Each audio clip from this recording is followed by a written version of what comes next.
మన దేవుడు చూచుచున్న దేవుడు, మాట్లాడే దేవుడు. దేవుని సన్నిధానములో ఈ దినమున దేవుడు అద్భుతంగా, ఆశ్చర్యకరంగా వీధి సువార్తను దేవుడు అద్భుతంగా నడిపించి ఉన్నాడు.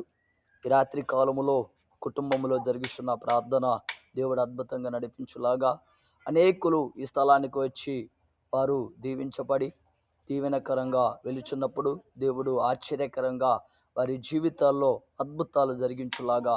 ప్రియమైన సహోదరుడా, ఈరోజు దేవుని సన్నిధానంలో ఉన్న నీవు, దేవుని సన్నిధానంలో దేవుని ఆరాధిస్తున్న నీవు, దేవుని సన్నిధానంలో దేవుని గణపరుస్తున్న నీవు, ఈ రాత్రి కాలంలో నీవు దేవుని స్తుతించడానికి వచ్చావు. ఈ రాత్రి కాలంలో దేవుని గణపరచడానికి వచ్చావు. ఈ రాత్రి కాలంలో ఈ వీధి సువార్తలో నువ్వు అద్భుతంగా, ఆశ్చర్యకరంగా నువ్వు పాల్గొన్నవంటే దేవుని లేఖనం తెలియజేస్తుంది ఏమిటో తెలుసా? ఇదిగో సువార్త చేయి పాదములు సుందరములట. సువార్త చేయి పాదములు సుందరముగా ఉన్నాయంటే